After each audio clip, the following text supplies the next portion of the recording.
اسے مارنا دنیا کا سب سے مشکل کام تھا۔ اسے زہر دیا گیا، اتنا زہر کہ 5 آدمیوں کو مارنے کے لیے کافی ہوتا، لیکن وہ زہر کھانے کے بعد بھی نہیں مرا۔ اس کے سینے میں گولی مار دی گئی، وہ فرش پر گر گیا۔ مارنے والے سمجھے کہ کہانی ختم ہو گئی، لیکن کچھ ہی دیر میں وہ قاتل پر جھپٹا، اس کا گریبان پکڑ لیا، پھر اسے مارا گیا، پیٹا گیا، زنجیروں سے باندھ دیا گیا، گولیاں ماری گئیں اور بالآخر دریا میں پھینک دیا گیا۔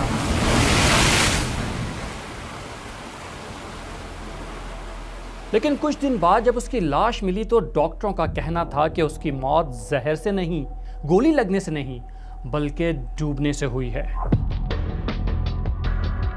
یہ مشہور کہانی اس شخص کی ہے جسے دنیا میڈ بانک کہتی ہے۔ نام تھا راسپوتین۔ لیکن اس کہانی میں کتنا سچ ہے، کتنا جھوٹ، آج انقلاب پر ہم آپ کو سب کچھ بتائیں گے۔ یہ بھی بتائیں گے کہ سائبیریا کا وہ ان پڑھ، شرابی، عیاش بندہ آخر روس کی 300 سال پرانی طاقتور ریاست کے بادشاہ اور ملکہ کو کیسے کنٹرول کر رہا تھا۔ کیا وہ کالا جادو کرتا تھا یا وہ تاریخ کا سب سے بڑا ماہر نفسیات تھا؟ انقلاب پر ہم آپ کو بتائیں گے تاریخ کے موسٹ کنٹروورشل لوگوں میں سے ایک کے بارے میں۔ تو چلیے آپ کے سبسکرائب کے ساتھ چلتے ہیں سائبیریا کے برفیلے صحرا میں۔ اس کا پورا نام تھا گریگری راسپوتین۔ وہ 1869 میں سائبیریا کے ایک دور دراز اور بہت ہی غریب علاقے میں پیدا ہوا۔ نہ کبھی اسکول کی شکل دیکھی، نہ کوئی ہنر سیکھا، بڑا ہوا تو کسان بن گیا۔ اور حقیقت تو یہ ہے کہ وہ اچھا کسان بھی نہیں تھا۔ ہر وقت شراب پیتا رہتا، آوارہ گردی کرتا، چوری چکاری میں بھی ملوث رہتا۔ گاؤں والے اس سے تنگ تھے کہ اچانک 28 سال کی عمر میں اس کی زندگی میں اچانک ایک تبدیلی آ گئی۔ اپنا گھر، بیوی، بچے سب کچھ چھوڑ کر وہ مذہبی لوگوں کے ساتھ نکل پڑا اور روس بھر میں موجود موناسٹریوں اور مقدس مقامات کی زیارت کرنے لگا۔ مہینوں پیدل چلا، مسیحی صوفیوں کے ساتھ وقت گزارا، اور جب واپس آیا تو ایک عام کسان نہیں، ایک درویش تھا۔ اب وہ لوگوں کا روحانی علاج کرنے لگا۔ اب اس کی باتوں میں ایک اٹریکشن تھی۔ وہ دعویٰ کرنے لگا کہ اس پر الہام ہوتا ہے، لیکن اس کا مذہبی فلسفہ بڑا ہی متنازع تھا۔ سمجھ نہیں آتی کہ ایک بندہ خود کو مقدس بھی کہہ رہا ہے، لیکن کھلے عام شراب بھی پی رہا ہے، عیاشیاں بھی کر رہا ہے۔ کیسے؟ اس کے بارے میں کہا جاتا ہے کہ راسپوتین روس کے ایک خفیہ فرقے خلستی سے انسپائر ہوا تھا، جن کا عقیدہ بڑا ہی عجیب تھا، یہ کہ خدا کے قریب ہونے کے لیے ضروری ہے کہ انسان سچے دل سے توبہ کرے، اور سچے دل سے توبہ کے لیے ضروری ہے کہ پہلے انسان گناہ کرے، یعنی گناہ کرو تاکہ توبہ کر سکو، اور توبہ کرو تاکہ خدا تمہیں معاف کرے۔ اس عجیب اور بے وقوفانہ لاجک نے راسپوتین کو کھلا لائسنس دے دیا۔ وہ دن میں دعائیں مانگتا، رات کو عیاشیاں کرتا، اور اس سے بھی بڑھ کر حیرت کی بات یہ ہے کہ لوگ پھر بھی اسے ایک مقدس آدمی سمجھتے تھے۔ کچھ ریسرچر ان دعووں کو درست نہیں مانتے کہ وہ خلستی کلٹ کا ممبر تھا، لیکن بہرحال یہ بات تو سب مانتے ہیں کہ جو بھی راسپوتین سے ایک بار ملتا اس کا فین ہو جاتا۔ اور اس کے بارے میں جو بات سب سے زیادہ لوگوں نے نوٹ کی وہ تھی اس کی آنکھیں۔ اس کی آنکھوں میں ایک ایسی کشش تھی، بالکل ہیپناٹائز کر دینے والی آنکھیں، جو سامنے والے کو بے بس کر دیتی تھیں۔ جب وہ گھورتا تو ایسا لگتا تھا سامنے والے کے دماغ کے اندر جھانک رہا ہے۔ My name is Grigory Rasputin. اور جب وہ اپنی بھاری آواز میں بولتا تو سامنے والے کو اپنے دل پر دستک محسوس ہوتی۔ حالانکہ وہ مہینوں نہیں نہاتا تھا، اس سے بدبو آتی تھی، اس کے ناخنوں میں میل بھرا رہتا تھا، لیکن غلاظت اور روحانیت کے اس کاکٹیل کو فالوورز پھر بھی ملتے۔ اور پھر اس نے روس کے سب سے بڑے شہر کا رخ کیا، سینٹ پیٹرزبرگ، رشین ایمپائر کا کیپٹل، وہ شہر کے جہاں روس کی ایلیٹ کلاس رہتی تھی۔ یہ امیر شہزادوں اور نوابوں کا شہر تھا، پڑھے لکھے اور مہذب لوگوں کا شہر تھا، لیکن ایک مسئلہ تھا، یہ کلاس ایک بہت بڑے نفسیاتی بحران سے دوچار تھی۔ 36 سال کا راسپوتین جب 1905 میں سینٹ پیٹرزبرگ پہنچا تو یہاں کی ایلیٹ کلاس روٹین کی سیاست اور مذہب سے بور ہو چکی تھی۔ روحانیت، جادو ٹونے، روحوں کو بلانے، عجیب و غریب اور پر اسرار فقیروں میں دلچسپی فیشن تھی۔ بہت سی امیر عورتیں کسی ایسے بابے کی تلاش میں رہتی تھیں جو انہیں کچھ تھرل دے سکے، اور جب یہ گندا، جنگلی اور پر اسرار آنکھوں والا راسپوتین ان کے گھروں تک پہنچا تو وہ اس کی دیوانی ہو گئی۔ ان کے لیے ایک نیا تجربہ تھا۔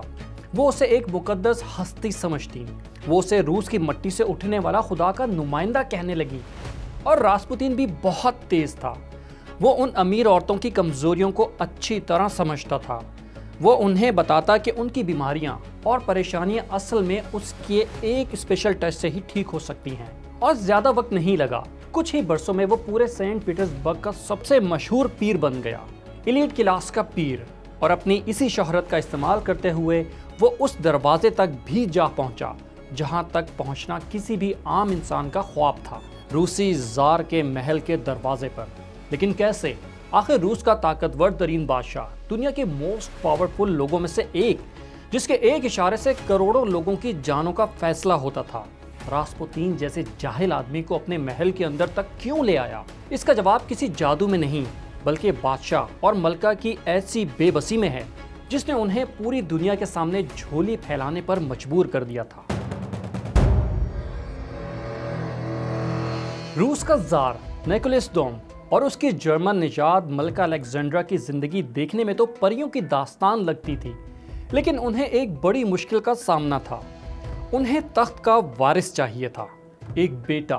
4 بیٹیوں کے بعد بالآخر 1904 میں ان کی دعائیں قبول ہو گئیں اور ایک بیٹا پیدا ہوا۔ نام رکھا گیا الیکسی۔ پورے روس میں جشن منایا گیا، 300 توپوں کی سلامی دی گئی، خوشی میں دولت پانی کی طرح لٹائی گئی۔ لیکن یہ سب خوشیاں صرف کچھ ہفتوں کی مہمان تھی، کیونکہ ولی عہد الیکسی کو ایک ایسی بیماری تھی جس کا اس وقت پوری دنیا میں کوئی علاج نہیں تھا۔ یہ بیماری تھی ہیموفیلیا۔ اسے رائل ڈیزیز یعنی شاہی بیماری بھی کہا جاتا تھا، کیونکہ یہ برطانیہ کی ملکہ وکٹوریہ سے ہوتی ہوئی اسپین، جرمنی اور روس کے کئی شاہی خاندانوں میں منتقل ہوئی تھی۔ اس بیماری میں ہوتا یہ ہے کہ جسم کے اندر خون جمانے والا مادہ یعنی کلوٹنگ فیکٹر بہت کم ہوتا ہے۔ اگر مریض کو کوئی معمولی سی خراش بھی آ جائے یا وہ گر پڑے تو اس کا خون بہنا بند نہیں ہوتا، یعنی ایک چھوٹی سی چوٹ بھی اس کی موت کی وجہ بن سکتی ہے۔ یہ بیماری ایک اسٹیٹ سیکرٹ تھی۔ زار اور ملکہ نہیں چاہتے تھے کہ عوام کو پتہ چلے کہ ان کا مستقبل کا بادشاہ ایک بیمار اور کمزور بچہ ہے۔ یہ بیماری ملکہ الیگزینڈرا سے اس کے بیٹے میں منتقل ہوئی تھی، اس لیے اسے شدید گرد تھا اور وہ سخت ذہنی دباؤ میں آ گئی تھی۔ اس نے دنیا بھر کے بہترین ڈاکٹروں کو بلایا، لیکن سب نے ہاتھ کھڑے کر دیے کہ شہزادے کا کچھ نہیں ہو سکتا، یہ مرض لا علاج ہے۔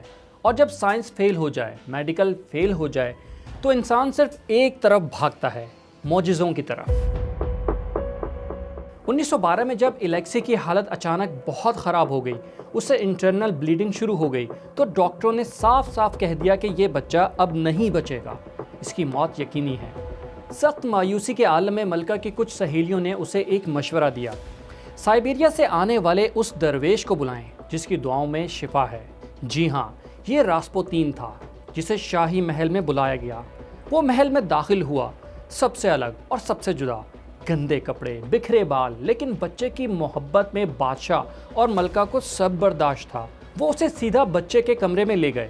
راسپوتین نے سب سے پہلے تو ڈاکٹروں کو کمرے سے باہر نکالا، پھر بچے کے بستر کے پاس بیٹھ کر اس کے سر پر ہاتھ رکھا اور ایک پراسرار آواز میں کچھ دعائیں پڑھنے لگا، اور معجزہ ہو گیا۔ کچھ ہی گھنٹوں میں بچے کا خون بہنا بند ہو گیا، اس کا درد ختم ہو گیا اور وہ سکون کی نیند سو گیا۔ اگلی صبح وہ الیکسی جو ڈیتھ بیڈ پر تھا بالکل ٹھیک تھا۔ کچھ روایتوں میں یہ آتا ہے کہ راسپوتین وہاں خود نہیں آیا تھا، بلکہ اس نے ٹیلی گرام کے ذریعے ہدایت دی تھی جن پر عمل کیا گیا تھا۔ خیر، اب راسپوتین جیسا بھی تھا، ملکہ کی نظر میں وہ ایک فرشتہ تھا جس نے اس کے بچے کو موت کے منہ سے نکالا۔ لیکن کیسے؟ کیا راسپوتین کے پاس کوئی جادو تھا؟ آج کے ڈاکٹروں اور ماہرین نے اس معجزے کو ڈی کوڈ کیا ہے اور ان کا جواب بڑا ہی حیرت انگیز ہے۔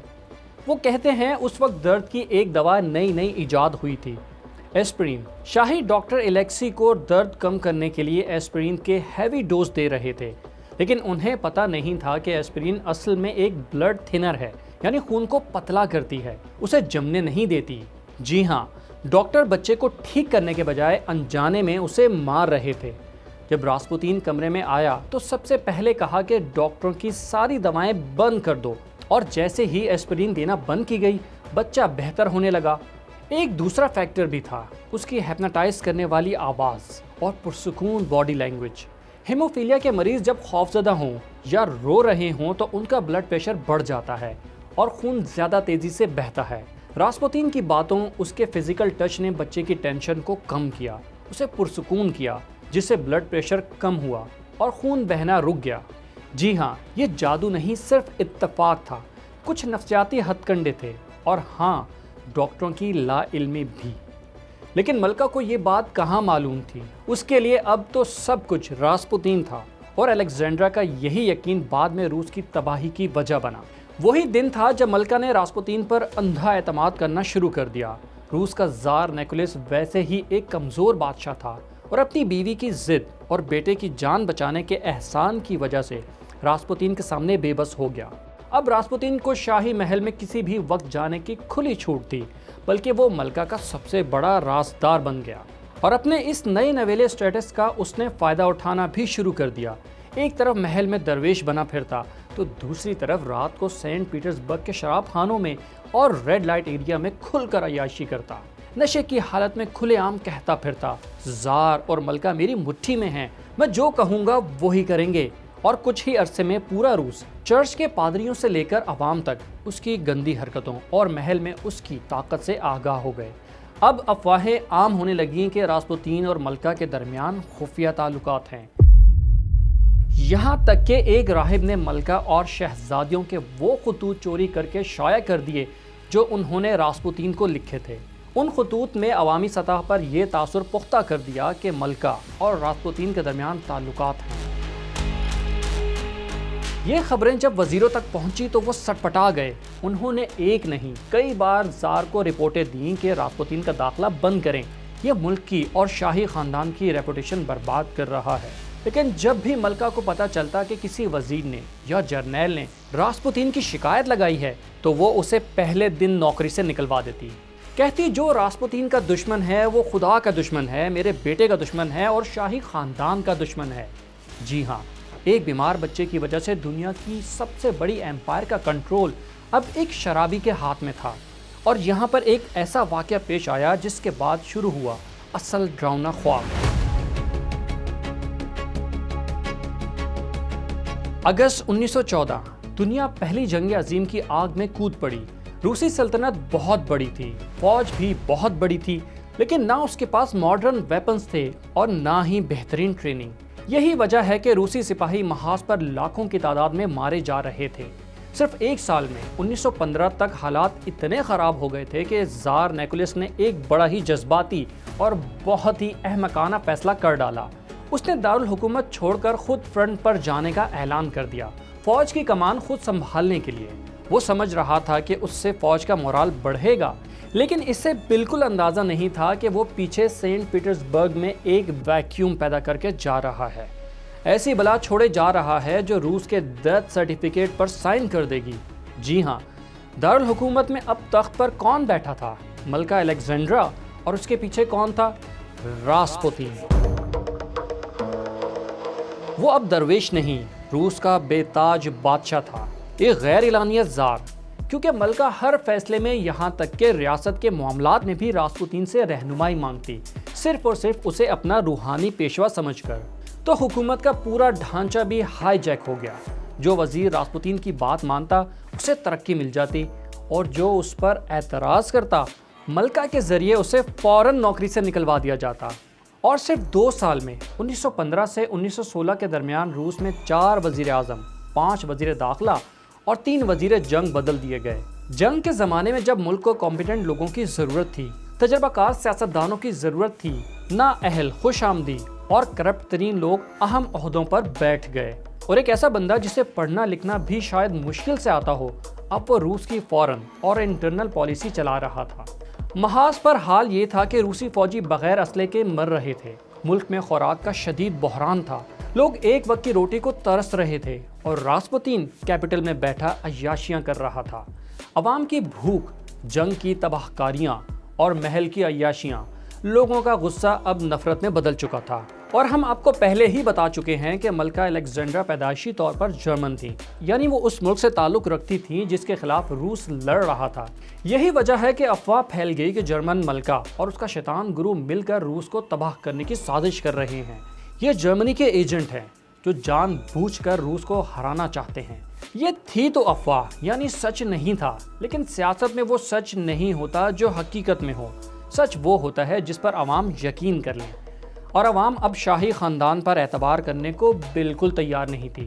وہ زار جسے کبھی خدا کا اوتار سمجھا جاتا تھا، اب ہر شخص کو ایک بیوقوف آدمی لگ رہا تھا، جس کی اپنی بیوی اور ایک شرابی فقیر کے سامنے بالکل نہیں چلتی۔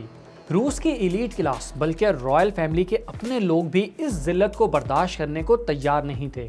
انہیں صاف نظر آ رہا تھا کہ اگر راسپوتین کو محل سے نہیں نکالا گیا تو انقلاب آ جائے گا اور رشین ایمپائر ختم ہو جائے گی۔ ایسا سوچنے والے شاہی خاندان کے لوگوں میں سب سے آگے تھا شہزادہ فیلکس یوسوپوف، زار کا بھتیجا اور روس کے امیر ترین لوگوں میں سے ایک۔ اس کے ساتھ گرینڈ ڈیوک دمتری پاولوچ، دائیں بازو کا ایک سیاستدان ولادیمیر پورشکیوچ بھی تھے، جنہوں نے زار کو سمجھانے کی آخری کوشش کی، لیکن زار اپنی بیوی کی ضد کے سامنے اندھا ہو چکا تھا۔ اب ہر دروازہ بند تھا، نکلنے کا کوئی راستہ نہیں تھا، تو ان طاقتور شہزادوں نے معاملات اپنے ہاتھ میں لے لیے اور کہانی کا سب سے خوفناک موڑ آ گیا۔ راسپوتین کے بڑھتے ہوئے انفلوئنس سے پریشان سلطنت کے کچھ اہم لوگوں نے فیصلہ کر لیا کہ وہ اس شیطان کو راستے سے ہٹا دیں گے۔ فیلکس اور پورش نے فیصلہ کر لیا تھا کہ وہ راسپوتین کو ختم کر دیں گے، ہمیشہ کے لیے۔ اور یہ قتل کوئی عام قتل نہیں تھا، سمجھیں یہ ایک ایسے بندے کا قتل تھا جس کے بارے میں مشہور تھا کہ موت بھی اس کا کچھ نہیں بگاڑ سکتی۔ اور اس رات ان تینوں شہزادوں کو اندازہ ہو گیا کہ ان کا مقابلہ کسی انسان سے نہیں، واقعی ایک بلا سے ہے۔ 1916 میں 29 اور 30 دسمبر کی درمیانی رات تھی۔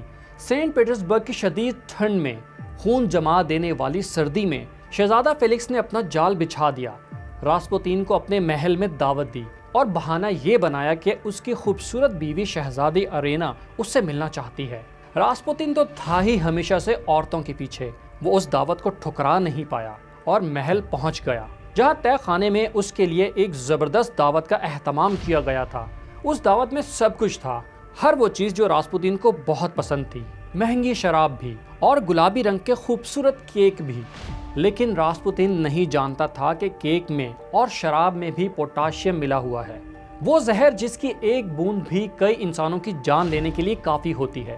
راسپوتین نے کیک بھی کھایا اور شراب بھی پی، اور پھر شہزادوں کا انتظار شروع ہو گیا۔ 1 منٹ، 10 منٹ، آدھا گھنٹہ، انہیں لگا کسی بھی وقت راسپوتین زمین پر گرے گا اور تڑپ تڑپ کر جان دے دے گا۔ آپ ایک مومنٹ کے لیے سوچیں کہ وہاں کیا سین ہوگا۔ قتل کی سازش جیسا گھناؤنا اور مشکل کام، اس میں بھی زہر کھلانے جیسا مشکل مرحلہ۔ شکار نے زہر کھا بھی لیا لیکن اسے کچھ نہیں ہو رہا۔ راسپوتین آرام سے بیٹھا ہوا تھا، موسیقی پر جھوم رہا تھا، ایسا لگ رہا تھا زہر اس کے لیے پانی تھا۔ اب شہزادے کو خوف آنے لگا، اسے لگا کیا یہ بندہ کوئی شیطان ہے؟ کیا ہے؟ کیا کالا جادو حقیقت میں ہوتا ہے؟ تھوڑی دیر بعد فیلکس ایک بہانے سے تہ خانے سے نکل گیا، اوپر اس کے دونوں ساتھی موجود تھے۔ تینوں کے درمیان کچھ گفتگو ہوئی اور پھر فیصلہ ہو گیا کہ زہر نے تو کام نہیں کیا، اب گولی چلانی پڑے گی۔ فیلکس واپس آیا اور آتے ہی راسپوتین کے سینے پر گولی چلا دی، وہ فرش پر گر گیا۔ کچھ دیر بعد فیلکس زمین پر پڑی اس کی لاش کو غور سے دیکھنے لگا، اس کے قریب آیا، اور پھر فیلکس کے مطابق جب وہ قریب گیا تو لاش زندہ ہو گئی۔ راسپوتین اچانک اٹھ بیٹھا اور اس کی گردن پکڑ لی، پھر چیخنے لگا، میں ملکہ سے کہہ کر تمہیں پھانسی لگواؤں گا۔ فیلکس بھاگا اور راسپوتین اس کے پیچھے پیچھے۔ وہ خون میں لت پت لڑکھڑاتا ہوا محل کے صحن میں نکل آیا تھا اور پھر باہر بھاگنے لگا۔ پورش پیچھے سے آیا اور بھاگتے ہوئے راسپوتین پر کئی فائر کیے، ایک گولی اس کے کندھے پر لگی اور ایک سر پر۔ راسپوتین ایک بار پھر گر گیا اور اس بار اس نے کوئی حرکت نہیں کی۔ قاتلوں نے لاش کو کپڑے میں لپیٹا، لوہے کی زنجیریں باندھی اور گاڑی میں ڈال کر باہر لے آئے اور اسے ایک جمے ہوئے دریا میں پھینک دیا۔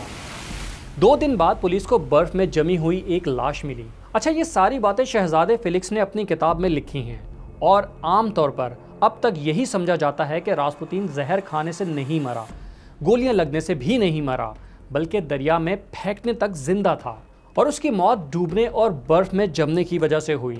لیکن جدید تحقیق اور آٹوپسی یعنی پوسٹ مارٹم کی رپورٹ کچھ اور بتاتی ہے۔